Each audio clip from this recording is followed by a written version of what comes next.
It's the inter-conference clash to the City of Angels with the LA Clippers on top of the Cleveland Cavaliers by 16 points at half. Hello and welcome to a brand new episode of NBA Around the Hoop. I'm your host, Ridhima Pathak. And let me tell you guys that this one is going to be very exciting because of the guests that I have on the show today with me. Let me start with Akshay Manwani, the chief editor of NBA.com. And Akshay, let me introduce you as the encyclopedia of NBA.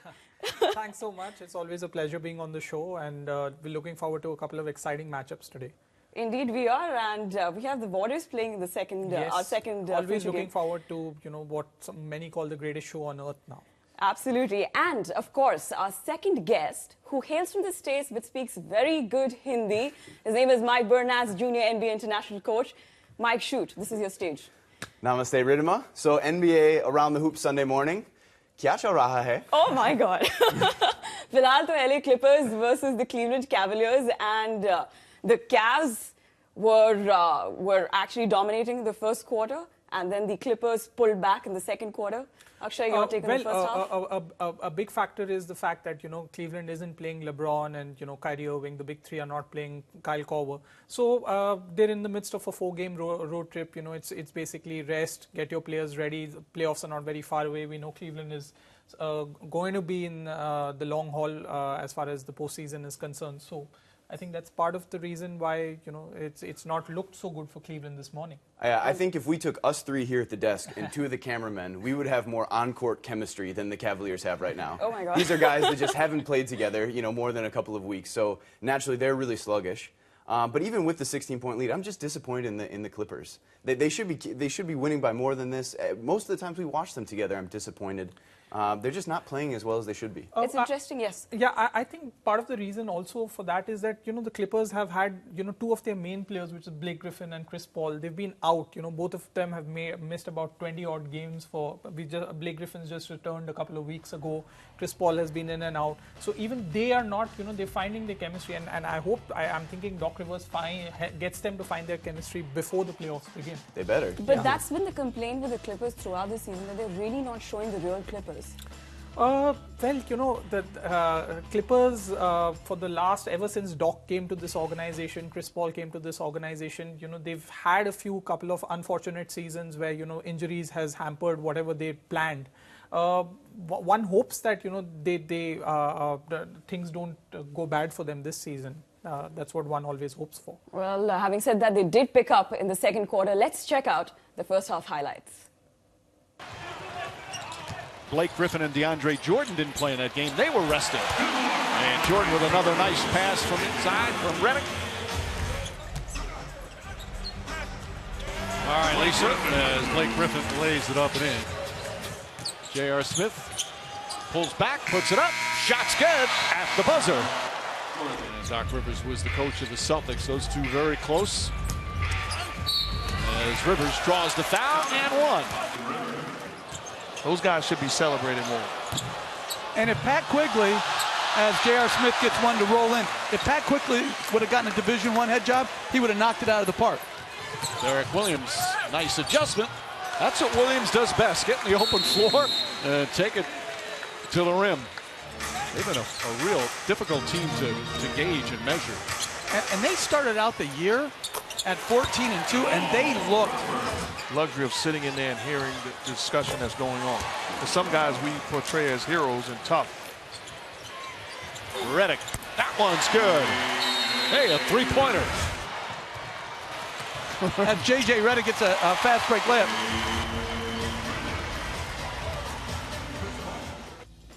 The Clippers will hope to get back in the win column with this one. Here are some stats which summarize the game so far, Akshay.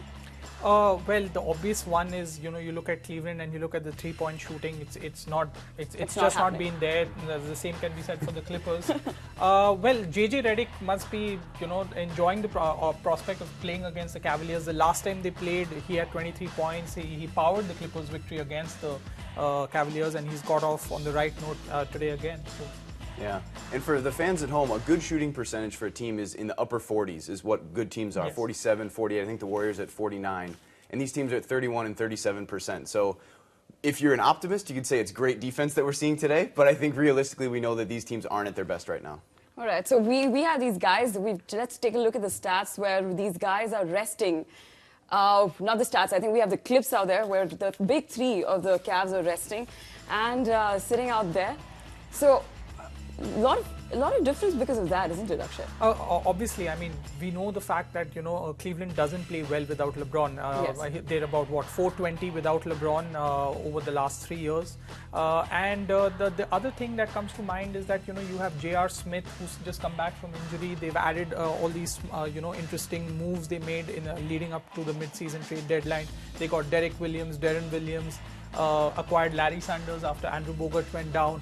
I know Mike made this interesting point about, they don't have their chemistry, but you only develop chemistry when these players play together on court. So I look at it as an opportunity to. But is there enough time to actually develop that chemistry before the playoffs? They hope so, right? That's the bet they're making. But realistically, these Cavaliers will go as far as LeBron James and Kyrie Irving can take them. Akshay is being polite when he says they don't play well without LeBron. That's like me saying I don't walk well without legs. They need LeBron James on the court to be the best team in the Eastern Conference. Yeah, I think the most interesting decision he's made today is, what kind of coffee drink he was having prior to the game. He's got his little Starbucks cup. So he's going to enjoy this night off. Hope his teammates get better. LeBron and Cleveland is like, the closest analogy one can give Indian fans is Virat Kohli not playing for the Indian cricket team. Yeah, it's like that. All right, with that gets me to our question of the week, which is which team, according to you, is best prepared for the playoffs? So you can tweet to us on @Sony6 using the hashtag around the hoop, or you can call us on the number being displayed on the screen. We will take your calls post the game. Take a break.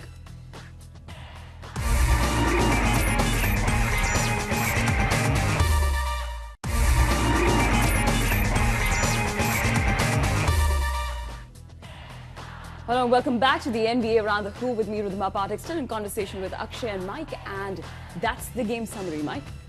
So I'll talk about the Cavaliers on the left-hand side. Right. These are at least guys that have been on the team for going back to last year. J.R. Smith has 8 points, Iman Shumpert, who we thought might not play today, has 6 points, and Tristan Thompson has 5 points. And one of the stats they showed during the game is Tristan Thompson has played, I think it's in 450-some consecutive games for the Cavaliers. 438 from the encyclopedia.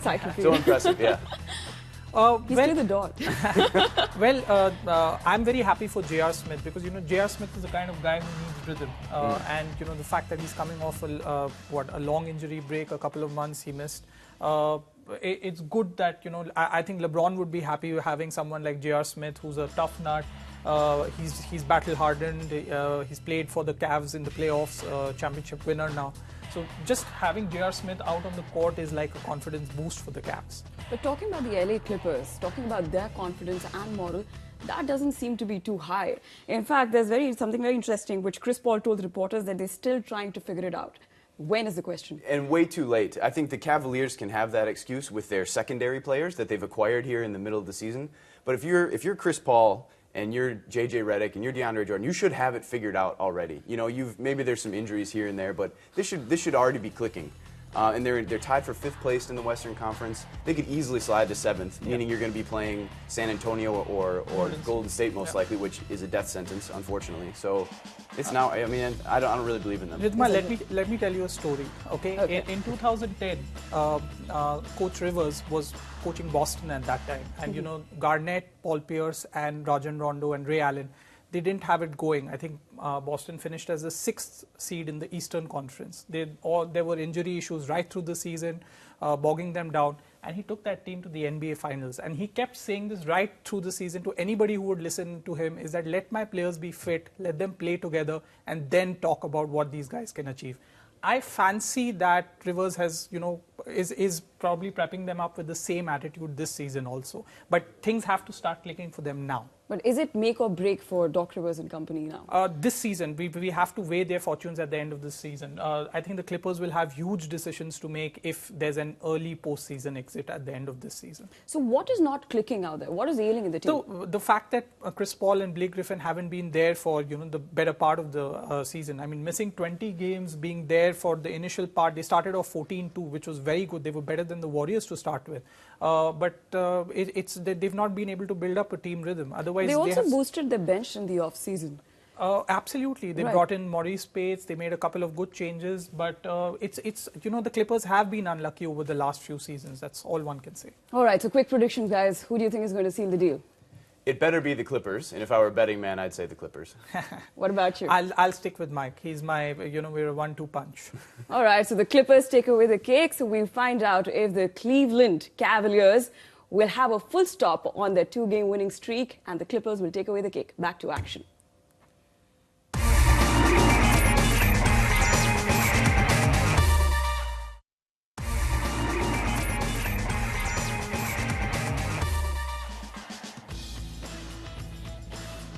It's an electrifying Sunday because the Warriors showed up and how they are up by 19 points at half. Hello and welcome back to the NBA Around the Hoop. I'm your host, Ridhima Pathak, still in conversation with Mike and Akshay.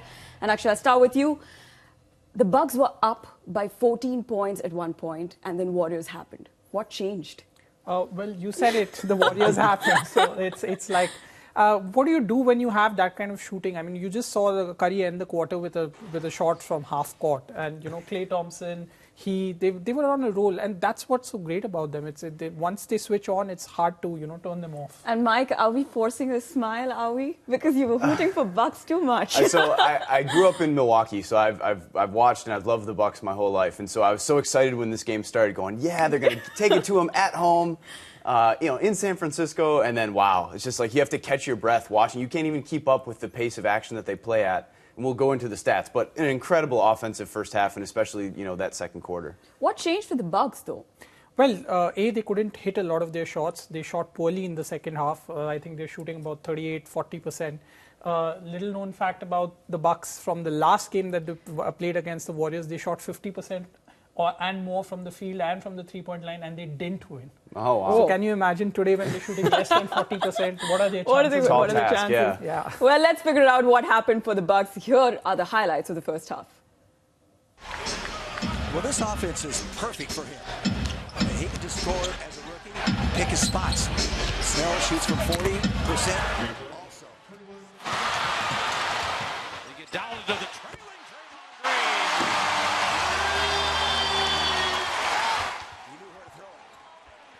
for three, and the Warriors' first lead of the night. He did that over Antetokounmpo. Antetokounmpo could be a problem. Middleton striping that three. Midway through the second, Curry back in. What a pass by Draymond. Beautiful look inside to JaVale McGee. He's at .286. That pass too strong for Barnes. Miletovich went right to the line and misfired. Warriors will take it because Draymond's got a freebie. Basket hanging on the other end, and Barnes smart enough to find him. Well, that is a breakdown. Curry three. There it is. Oh, that's a killer. That is a knife in the back to Milwaukee. Uh-oh. Curry three. Does he like to trade 2 for 1, even with odds against you? He shot that from the Hayward Park station. Well, the Warriors will look to close out an undefeated homestand. Here's some numbers which dictate the game. Akshay? Well, obvious differences, points in the paint, field goal percentage. I think JaVale had a big role to play over there. He's perfect from the field. And you just saw the basket where on the transition defense, there's no transition defense by the Bucks. So they're pretty much on the block over here. Well, Maggie impressed all of us out there. He became quite the turning point in the first quarter. He did, and so it was 27-14. The Bucks were up in the middle of that first and second quarter, and then they subbed in Draymond Green, who's the energy of that team, along with JaVale McGee. JaVale McGee, I think, had 2 block shots, a couple of dunks, a couple of nice rebounds defending Greg Monroe.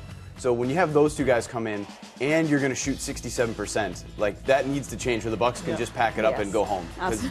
Those things can't happen, and they'll never be beaten if they can do both those things. So the Bucks got to hope that they get some changes in the second half. But the Bucks are also struggling with holding on to the lead. We saw the same thing which happened with them against the Lakers. Yes. They had a dominating lead, and then the game came out very close, and something very similar in the first half. Well, it would have been interesting to see Coach Kidd just, flip something around, try something else. Maybe he could have tried hack or JaVale, something like that, just to get the Warriors out of their rhythm. Because, once Clay and Curry get shooting like that, there's really nothing. You've got to improvise, innovate to try and change things around. And see, it seems like they have found the rhythm out here right now. Absolutely, without a doubt.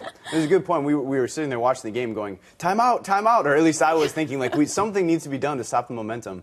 But the most exciting matchup on the court is Draymond Green versus Giannis Antetokounmpo. And even though the Warriors won the game in December, Giannis got the best of Draymond Green. He scored 30 points. He kind of dominated him in every facet. But Draymond Green is having that typical Draymond Green all-around balanced game. 6 points, 5 rebounds, and 4 assists, I believe it is. So it's been an impressive first half from him. So he's actually putting up a case to be the defensive player of the year. Well, Draymond is certainly in the reckoning. There's Kawhi Leonard. I think whatever Draymond does, it's much more than just being the solid defensive backbone of the team. He's the emotional center, the heartbeat of the Warriors. You can't put a value to what Draymond Green does for the Golden State Warriors. All right, on that note, we'll take a short break here. But before we head out, let me remind you of the question of the week, which is, which team, according to you, is best prepared for the NBA playoffs? You can tweet to us on @Sony6 using the hashtag NBA Around the Hoop, or you can call us on the number being displayed on your screen. And let me tell you guys that the best caller will win exciting merchandise. So we'll take your calls post the game. Take a break.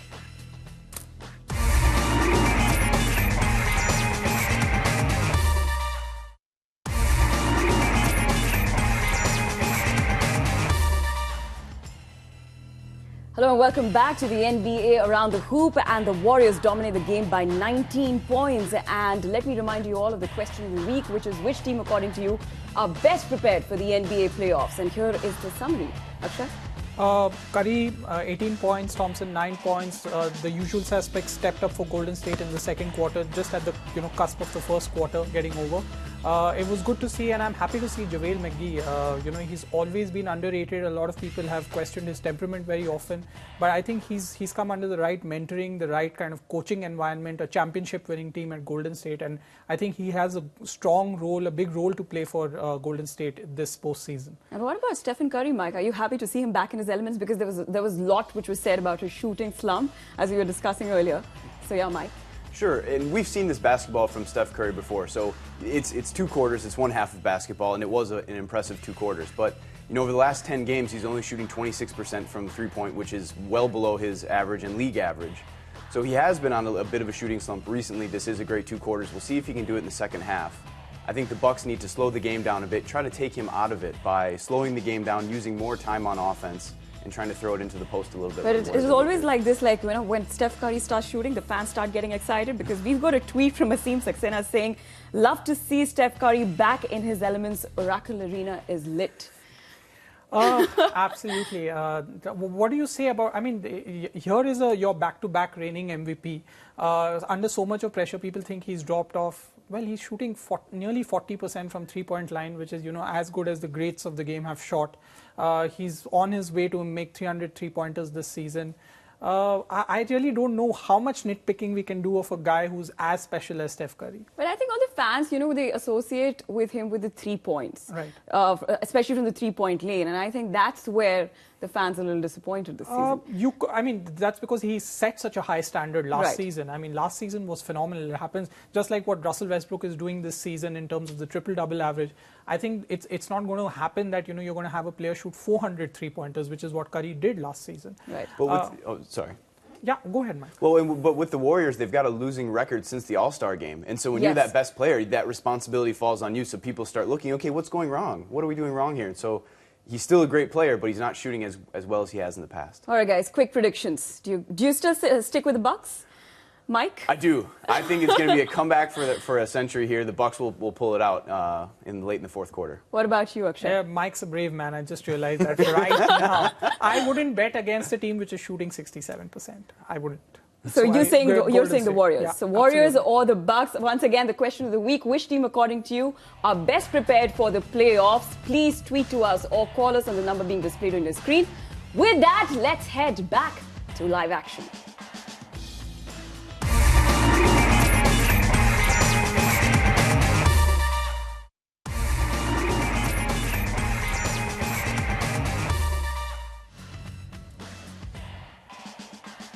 Welcome back to NBA Around the Hoop, and we've just witnessed a very exciting game where the Golden State Warriors take away the cake. And I'll start with you, Akshay, chief editor of NBA.com. What do you make of that?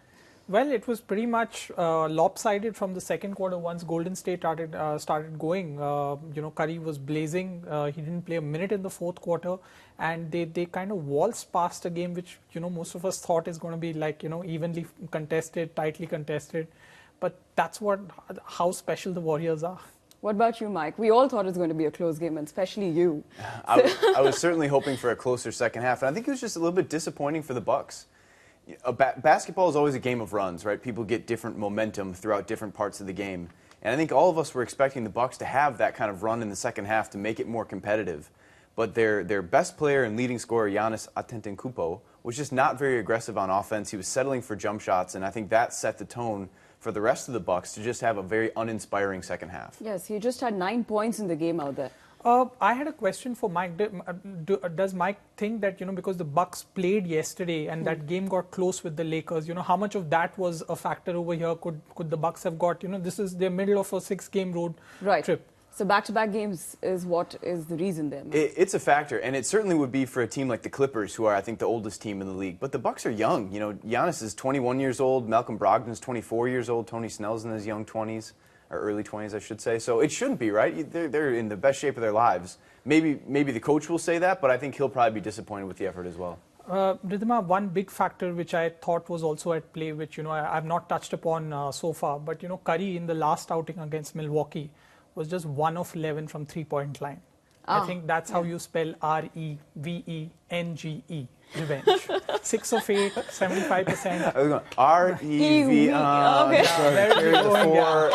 Let's take a look at that revenge. Here are the highlights. Zaza inside. Andre found him. Lando is playing very well tonight. We'll leave Brogdon this time. And Snell sneaks in. You don't want to pass it up. That's a nice finish by Pat McCaw.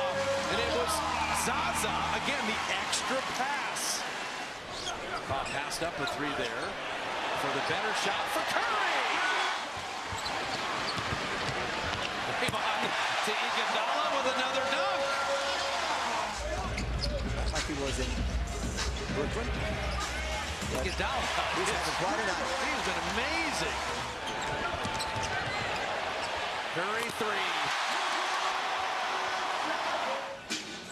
He had a run of 14 straight games as Clay knocks down a long 2. Klay Thompson catch and shoot deep 3.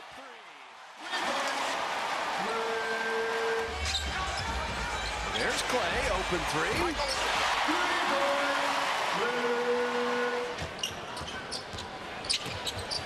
Nice feed from McCaw to McAdoo. Nicely done. He ain't going to get a running start here.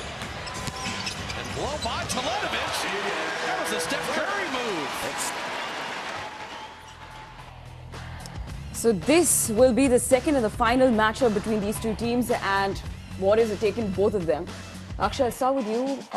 The Bucks did get hot at the right time as they hunt for the playoff is still on.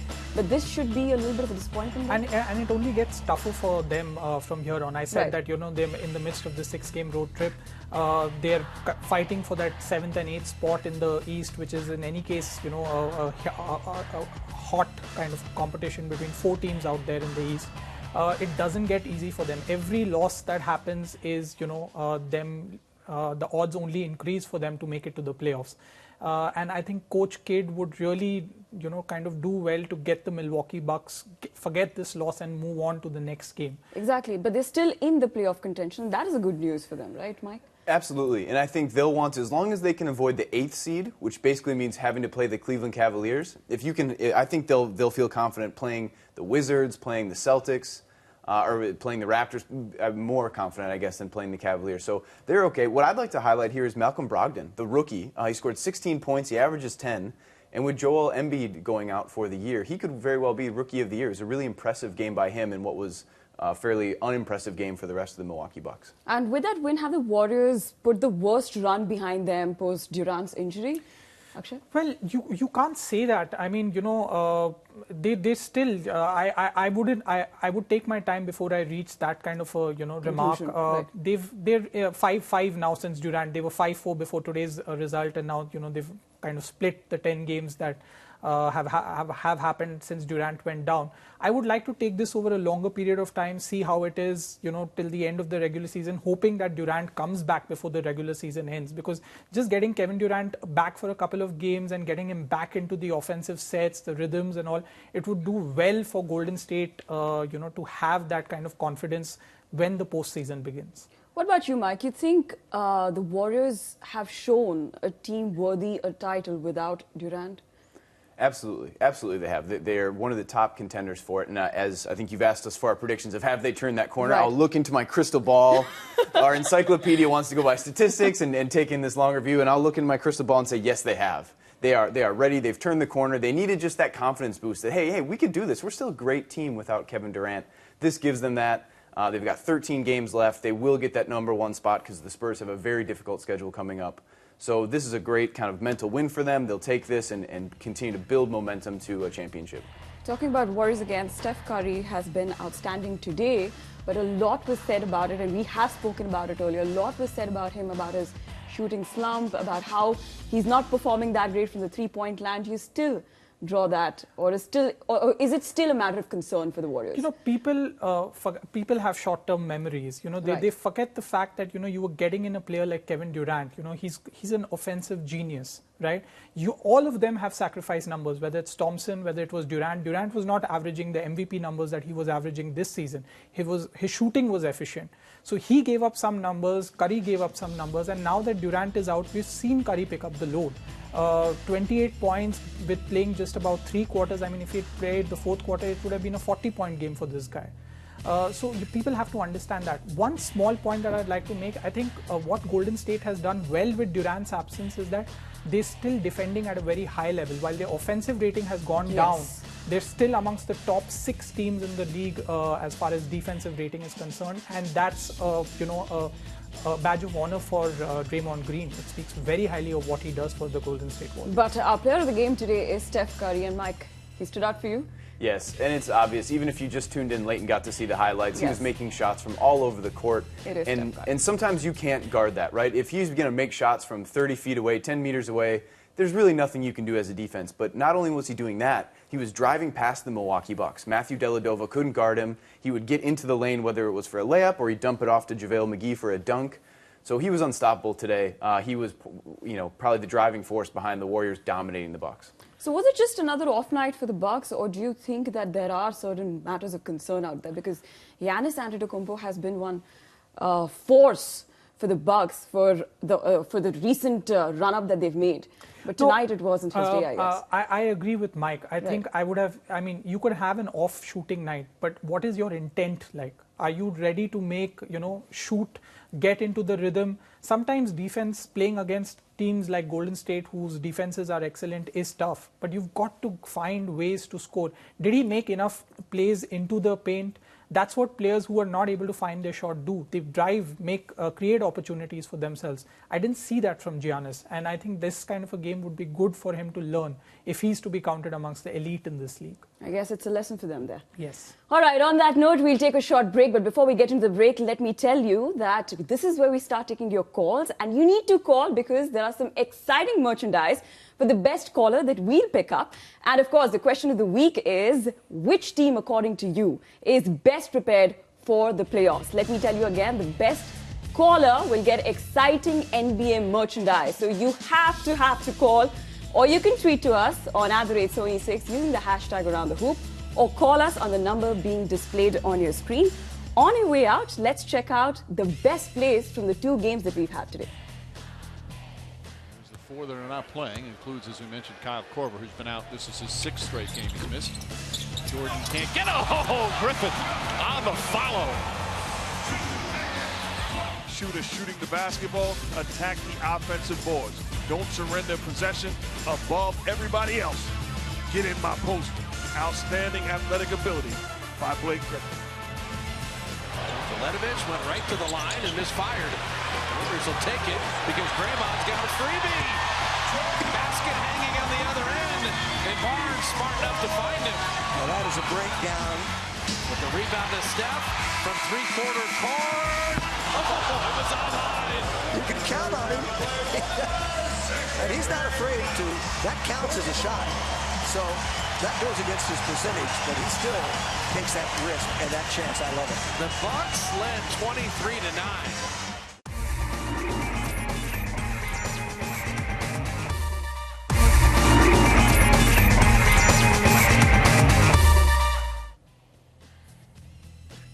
Welcome back to the NBA Around the Hoop. So when you talk about a team which is best prepared for the playoffs, a team which takes maximum number of votes is the Golden State Warriors.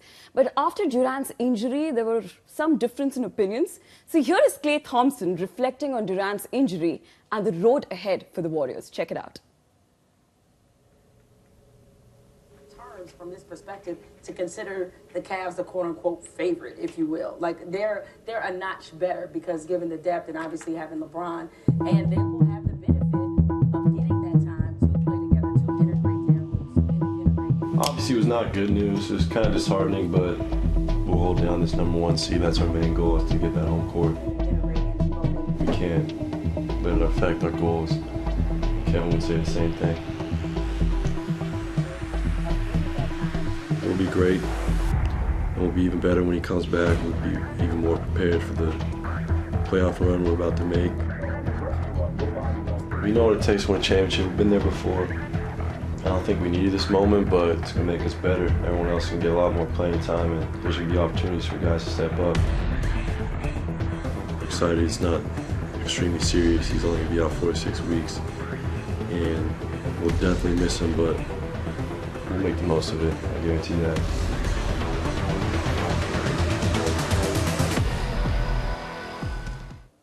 All right, with that, let me remind you once again of the question of the week, which is, which team, according to you, is best prepared for the NBA playoffs? And with that, we have our first caller of the day. We've got Ayush from Chandigarh. Good morning, Ayush. Hello. Hello, Ayush. Yes, I think Golden State Warrior is the best team, which is prepared for playoffs. All right, can you speak a little more loudly, Ayush? Though I've got it, you're saying Golden State Warriors is the team which is best prepared. Yes, ma'am. All right. If I put a contradiction saying, what about San Antonio Spurs? What will be your reaction to that? No, I don't think so. Okay. All right. Thank you so much, Ayush. We've got another caller from Hyderabad, Santosh. Good morning, Santosh. Good morning, Ridhima. Good morning, Mike. Good morning, Akshay. Hi, Santosh. Thanks for the call. Hi, how are you? Very good. Very good. Tell us, who's most prepared? Who do you think is going to make a run? My favorite team is Golden State Warriors, but the team which is ready for the playoffs must be Spurs or even Rockets also. Both of them doing very well. Right. Okay. All right. Santosh, do you think that what do you think is lacking with Golden State at this point besides Kevin Durant's absence? Is there anything else lacking?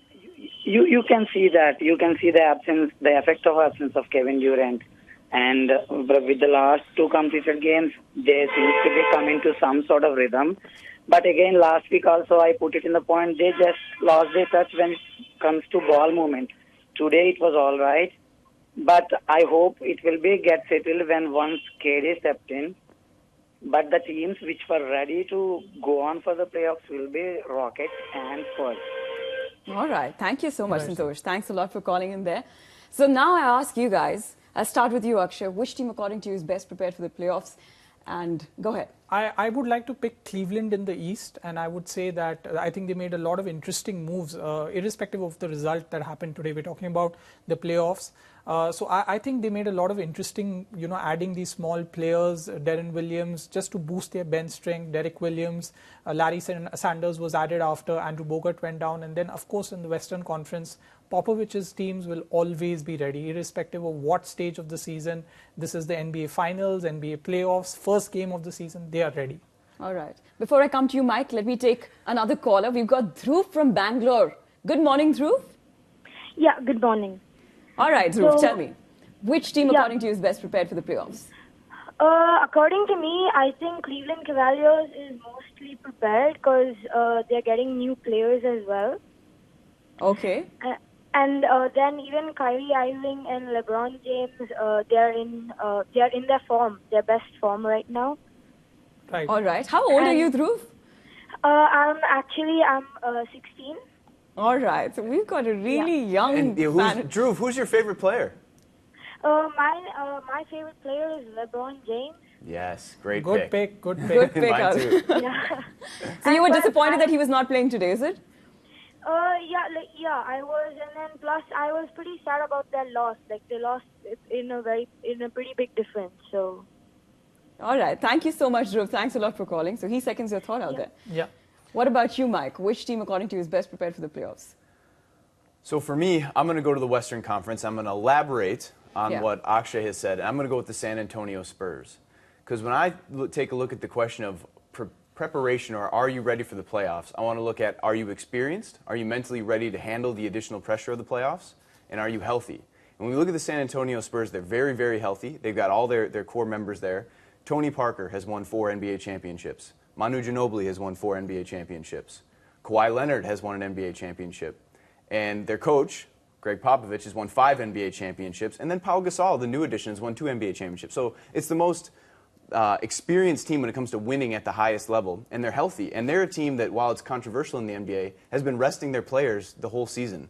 So they're physically ready to play. They're mentally ready to play. And if I had to pick one team that's ready, it's the San Antonio Spurs. So what, according to you, is not going right for the Cleveland Cavaliers, that you don't think that Cavs are a good team that close to prepared for the playoffs? There's a game that we used to play growing up in school called musical chairs. So you have to move around, and each time you move a chair, and everyone's sitting in different chairs every time. And that's what the Cleveland Cavaliers starting lineup is right now. So we're 15 games away from the playoffs, and we don't even know what their starting lineup is going to be, who's going to be healthy. So as a team, you want more experience playing together, more continuity with your main contributors. So for them, that's my only concern. They have all the right chess pieces there, but can we get them all on the board at the same time is, I think, the biggest question. Akshay, is it just injuries or is it something more that I think it's Mike is being a little harsh on the Cleveland Cavaliers. I'd beg to disagree with him for once. I think the point over here is that playing time, I can tell you that if these guys are fit, you know for sure it's going to be Tristan Thompson, LeBron, Kyrie Irving, Kevin Love, and maybe one of J.R. Smith or Iman Shumpert taking the starting 5. These guys have been through 3 NBA finals now if the Cleveland Cavaliers make it all the way this season. Where I do agree with him is that, yes, because of the injuries, they've been a little unsettled, but that's true of San Antonio also. Right. However, both teams have the pedigree, and I think they're more or less, fine-tuned for the postseason. Right? All right. We have another caller. We've got Sriram from Hyderabad. Good morning, Sriram. Good morning, Ridhima. Hi, around the hoop team. Good morning, Sriram. I'm going to go for put an unpopular opinion in here when it comes to the best team prepared for the playoffs.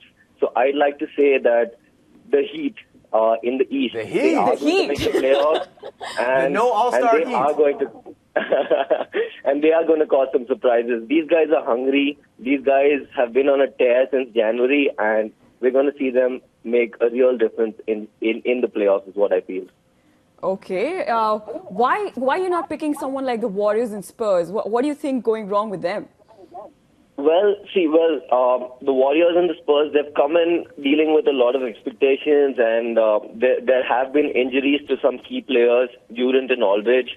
I'm picking the Heat because these are guys who have been labeled as cast-offs. They've been picked up from different places around the NBA. Coach Spo, another Coach of the Year candidate, he's got them working together great. And just with that length, with Whiteside in there and with Dragic playing the best ball of his life, I think they do stand a real chance to make a deep playoff run. And in the long term, even if they don't make it past the second round or to the finals, year 2 will establish that the Heat are relevant again. All right. Thank you so much for calling. We'll discuss that, but we've got another caller. We've got Anshul from Bhopal. Good morning, Anshul. Hi, good morning. All right. So which team is your pick? Cleveland Cavaliers, obviously. Oh, Cavaliers. And obviously. Yeah, very emphatically. Yes. Anshul, thanks so much for backing me up on this. Tell me, why is it so obvious, Anshul? It's because their bench strength is almost as strong as the official team. Because the first-line players are almost as strong as the bench strength.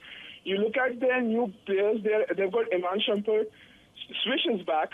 Then they've also got Deron and Derek Williams. When you look at that sort of a lineup in a single game, it just elevates everything. All right, it's funny because Mike was still trying to figure out the starting lineup.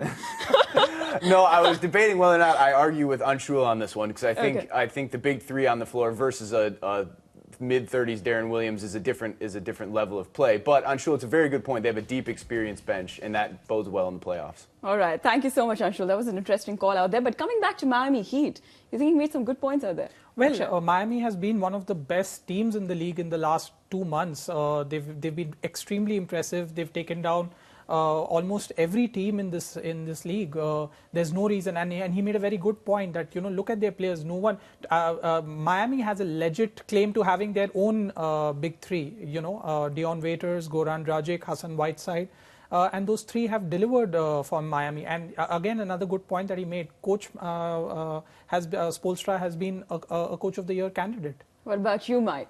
You wanted to make a point out there. I saw that. I did. It's the great thing about the NBA because if Sriram called in and told us gave us that Miami Heat answer in December, we would probably call someone to go check on Sriram because something's not going well for him and he needs a little help. But that's a great point, and it gets at the mental aspect of basketball. We're sitting here and talking about it's like assets, like we're discussing a business valuation, but really a lot of basketball is emotional and it's mental. And I think Sriram's pointing out that right now the Miami Heat are doing the most with the least, so to speak, and it's because they're playing with aggression, with passion, with spirit, and that can take you a long way. So I thought it was just a great point by Sriram that we're maybe overlooking that part of basketball. All right, so we've got another caller. We've got Manoj from Mumbai. Good morning, Manoj. Hey, hi, good morning, everybody. Morning, Manoj. How are you? Yeah, I'm doing very fine. How about you? Very fine, thank you. Oh, we are fantastic. So tell me, which team, according to you, is best prepared for the playoffs? I mean, from the eastern side, I would pick Cleveland Cavaliers, and from the west, I would pick up the Golden State. I mean, Golden State without KD, they're doing good, but I mean, with him, they're absolutely formidable. So if we go by by something that we all agreed to, that at some point in time the trophy will be played between the Cavs and the Warriors, if I ask you who do you see winning that trophy this time, who would it be? I mean, if KD is fit for the game, then I would say like it's 80-20 in favor of the Warriors. All right. Thank you so much for calling, Manoj. Thanks a lot. All right. What about you guys? Do you see the same duo coming together for contention of the championship? I think Mike and me are perhaps in agreement on this. I don't think the Warriors are as certain to come out of the West. They may still come out of the West, but I think San Antonio is a big challenge for them to overcome. Not just because they have the talent and they're coached by, Popovich is one of the all-time great coaches, but their style of basketball is completely different from what Golden State plays and is comfortable with. Memphis, San Antonio are teams which play big. They have front court oriented. They play bruise. So it's a very kind of grit and grind kind of basketball. So I would like to look at San Antonio's chances also. All right. With that, we'll take a short break here. But let me once again remind you of the question of the week, which is which team, according to you, is best prepared for the NBA playoffs? Take a break, but come back because the best caller will get very exciting merchandise from the NBA. So come back soon.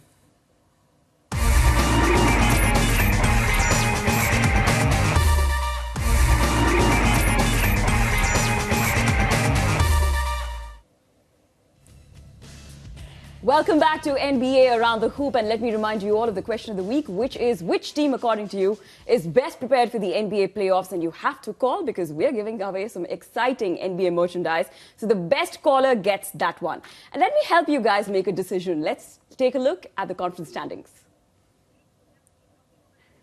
All right, so obviously Golden State Warriors lead in the Western Conference and the Cavs in the Eastern Conference. But how about Houston Rockets?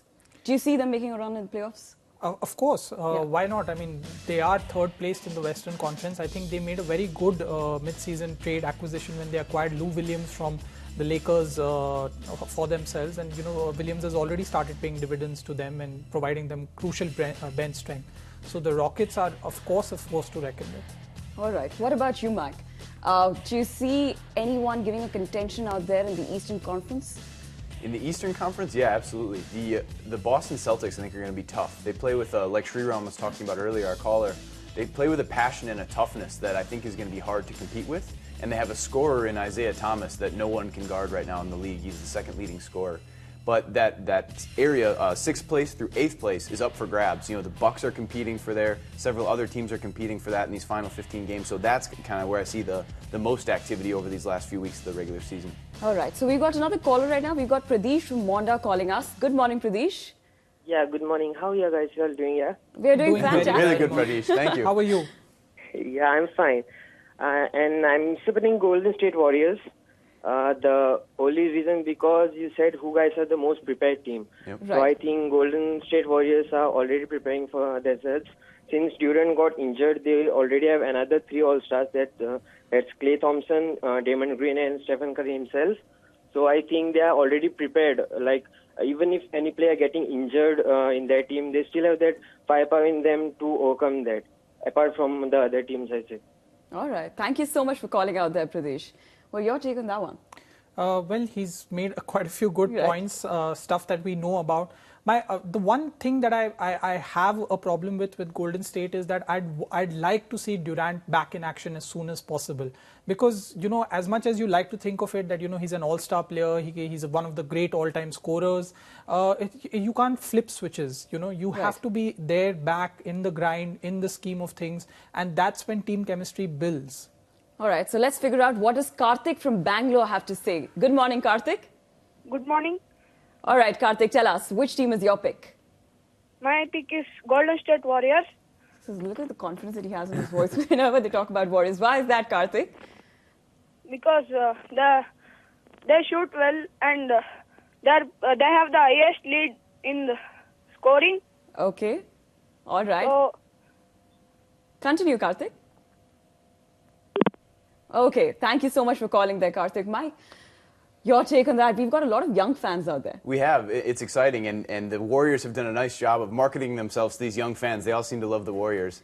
But to the previous caller, basically his point was like, you know, I don't care if I've crashed my Lamborghini, meaning Kevin Durant, because I still have my Mercedes, my Audi, and my BMW sitting in the garage. Right. So, yeah, the Warriors, they have a lot of assets. It's a luxury that no one else in the league has. So, yes, they're very well prepared to make a deep run. But, Mike, if I could ask you, I mean, do you think that Golden State perhaps missed a trick that they could have done more at the mid-season trade deadline window? We just saw them bring in Matt Barnes once Durant went down. But did they miss a trick? Considering the amount of activity that Cleveland showed, Washington added something, Golden State seemed pretty content otherwise. Yeah. On the surface, it seems quiet. A lot of teams, like, Cleveland especially, were very active. Now, a lot of fans think, oh, let's just go out and get better players. But a lot of times it's a more complicated decision involving cap space and salary requirements and taxation issues, because it's a big business. But I'm not too familiar with that side of it. But, yeah, it could prove really important if we get to the end of the season here and they don't have enough players coming off the bench. Right. And we've got callers from across the country calling us. We've got Gamindai from Itanagar. Good morning. Hello, good morning. Have we pronounced your name right? Yes, it's Gamindai only. Okay, fantastic. Now tell me, which team, according to you, is best prepared? I think it's Golden State Warriors. There again, and give us your reasons. Because, you know, I'm a big fan of the team. I think it's well prepared because, you know, at first it was like Kevin Durant lost, he was injured, but he won't be able to make the team. But now we can see the team is coming up. It's very good, you know. The game now, Steph Curry is in form now.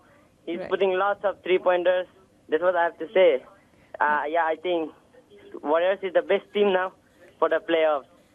Well, thank you so much for calling. And as you mentioned, Akshay, people have a very short memory. Just after the All-Star break, we were talking about how the Warriors are not performing, how Steph Curry is in a shooting slump. And suddenly after this game, Steph Curry is in form, the Warriors are back. I wonder if the conversation or the callers would have said something totally differently if, you know, Golden State had lost today. You know, given the fact that Milwaukee had a good start to the game, they were on top at the end of the first quarter. I wonder if a lot of these comments would have been, you know, flipped the other way around, that, you know, it's 4-6 in the last 10 games. They're struggling with their Durant. It's the nature of fandom also. I mean, we have to take that into our stride. What about you, Mike? You think if Warriors lost today, there would be a difference in opinion? I don't know, and I'm wondering from a research perspective, are somehow our callers biased in liking the Warriors? We should be checking the tweets as well to see if it's equally supportive of the Warriors. Well, the tweets are equally supportive of the Warriors, and the tweets also are supporting the Spurs. Like, we've got We've got Gibran saying, I want to say the Golden State Warriors, but Spurs, no one is injured and they have a great chemistry going. So like something that you mentioned earlier, what do you have to say there? And the thing about Mike brought up this excellent point about, it's not just about the X's and O's, it's about mental toughness, it's about seeing the larger picture. And San Antonio knows that, with Popovich, with the administration over there, the players know what their roles are. It's not about numbers, it's not about X's and O's, it's not about wins, it's about the bigger picture. That's why San Antonio is a great pick to say that, yes, they are ready. All these teams are good to make it to the playoffs, but who's really ready? San Antonio. San Antonio. So these are the usual suspects for becoming the favorites. But is there any other team you think, Mike, is going to make that twist in the tail? I really like Sriram's pick with the Heat. And walking into the show today, I was thinking the same as our callers. It's Warriors, it's Cavs. But Akshay's story about the 2010 Celtics reminded me that it's not always the top seed that makes it into the championship. So I really like the Houston Rockets. I think they can score with the Golden State Warriors. I love even the bench from the Houston Rockets. Lou Williams, of course, Sam Decker. They would be my pick outside of kind of the immediate favorites. But that's the beauty of the NBA is we have to play these games. If we just picked on favorites now, we wouldn't even have to play. But we've had all these surprises throughout the history of the league, and I'm really excited for us and all the fans in India to be able to experience that kind of thrill ride over the next few months. All right, let's figure out if Bhushan from Nasik has something different to tell. And Bhushan is a very regular caller. Thank you so much for calling again, Bhushan. Good morning. Yeah, good morning, Ridhima. Good morning, Mike. And good morning, Akshay. I'm missing Carlos today. Bhushan, we'll take care of you. क्या चल रहा है? Thank you so much. Oh. क्या चल रहा है? नासिक में तो बहुत ठंड पड़ी है. Okay, that's good to know. Well, he's saying it's very cold in Nasik. Okay. All right, but that's a new line that you've learned. Thund. Yes, I'll use Thund it a lot. is cold. All right, Bhushan, tell me, which team is your pick? See, I've heard everybody's talking about San Antonio Spurs and Golden State Warriors and Cleveland Cavaliers, but I think my favorite right now is Houston Rockets. Okay. Because they have got the best bench right now in the NBA, I feel, and with adding of Lou Williams, and they are going to do like the best in the league. And apart from Houston Rockets, I think Boston Celtics, because Isaiah Thomas, like he's been the best in the fourth quarters, and he's backing up his team, the West. So I think Houston Rockets or Boston Celtics may win this season. And if you had to make just one pick? I think Houston Rockets. All right. Thank you so much, Bhushan. Thanks a lot for calling. Thank you so much, Ridhima. Yeah, bye. That's a very interesting point that he's mentioned. I wouldn't be surprised if we were to do a straw poll of fans around our country, that Houston is perhaps the second most popular team after Golden State. Because, again, there's a lot of excitement, run and gun, a lot of threes. James Harden is a fan favorite. His hairstyle, his style of play, the Euro step that he brings in. There's a lot of swag also in his game. One more team that I think we should talk about is Washington Wizards. They have had a fantastic last, couple of months. Again, one of the lesser fancied teams to begin the season, but suddenly have, caught fire in the last couple of months. All right, we have another caller. We've got Siddhant from Aurangabad calling in. Good morning, Siddhant. Good morning. All right, so tell us, which team, according to you, is best prepared? According to me, Cavaliers are the best. Oh, wow. Thank you, Siddhant. How are you? Hello? How are you doing? I'm good. All right. The reason why he's so excited about it because he's also picked up on Cavs, Siddhant. So why do you think Cavaliers are the best prepared, Siddhant? Because of their bench as well. Okay. And their players are in terrific form out there.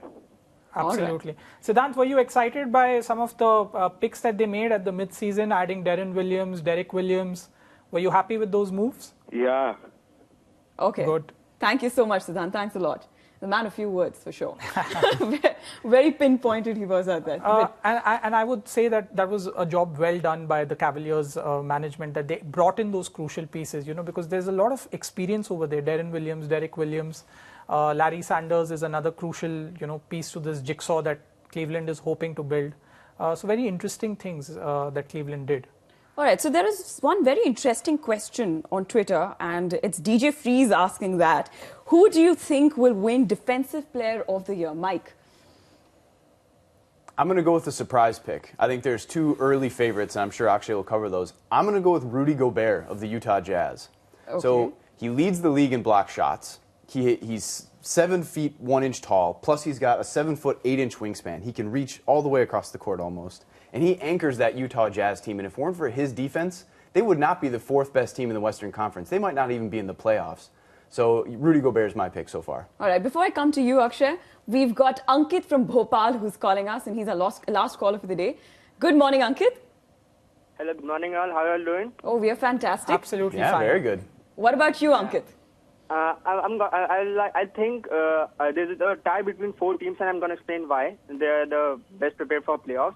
Go ahead. I think there's a tie between the Spurs, the Rockets, and from the Eastern Conference between the Boston Celtics and the Washington Wizards, and I'm going to tell you why. First of all, just by the way, I'm a die-hard Warriors fan, and I like to pick them for the title, but for the playoffs, I think there are these 4 teams. And why is because they are not they don't have as much injuries as the Cleveland Cavaliers with Kevin Love out and the Warriors with KD out have.